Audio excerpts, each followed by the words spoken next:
السلام عليكم ورحمة الله وبركاته. سومالي وين مال walba joogtaan aad iyo aad baan idin salaamayaa. Walaalayaal waxaan qaadanaynaa casharkii xisaabta intaan casharka bilaabanin waxaan idin codsanayaa in aad YouTube keenan ama channel keenan aqoon bila academic inaad matqana subscribe saartaan, like gareysaan, share gareysaan, commentigana wixii su'aalaha inagu reebtaan insha Allah taala. Haddana waxaan qaadanaynaa xisaabtii oo maanta aan ka qaadanayno square roots of fractions. Square roots of fractions. Square root deda jajabka fractionka ayaan qaadanayna. Example tusaale, what is the square root? Square root ka muxuu yahay of 16/25. 16/25. Sidoo square root ka aad maqlayso waxaa loo kala saaraya markuu sidan yahay find the square root of both. Labadaba raadinaysa. Labadaba waa kee? Ka kale oo ah numerator iyo denominator labadaba raadinaysa. Denominator ana raadinaysa and the denominator ana raadinaysa separately. Si gooni u kala raadinaysa labadaba. Tusaale i macnaheedu tusaale square root of 16 wuxuu noqonayaa 14. 14 uu noqonayaa square root ka wuxuu noqonayaa 16 ka square root kiisu wuxuu noqonayaa 16 ka square root kiisu wuxuu noqonayaa 4 uu noqonayaa. Okay. Square root of 25 wuxuu noqonayaa 5 uu noqonayaa.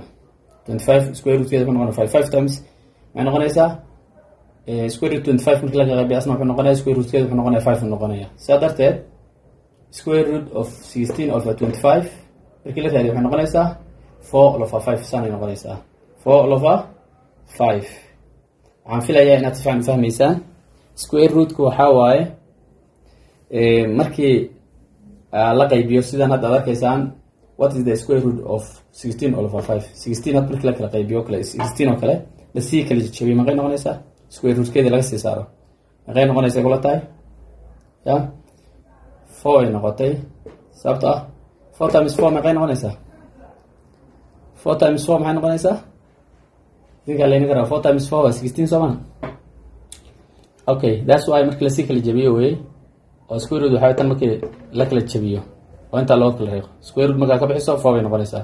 25 square root markii laga saarana wuxuu noqonayaa 5 uu noqonayaa because 5 times 5 maxay noqonay 5 lagu dhuftay maxay noqonay 25 ay noqonay. Square root marka 25 square root waa 5. sidaa darteed square root of 16/25 waxay noqotay 4/5. xisaabta taas ay sax ku tahay. Number 2, what is the square root of a whole number 9/16. This whole number ka 9/16 ka square root keeda muxuu noqonayaa waxaan anaga convert u bedela lagu dhahay the mixed fraction tan isku qasan mixed fraction ka into an improper fraction u bedela lagu dhahay i.e.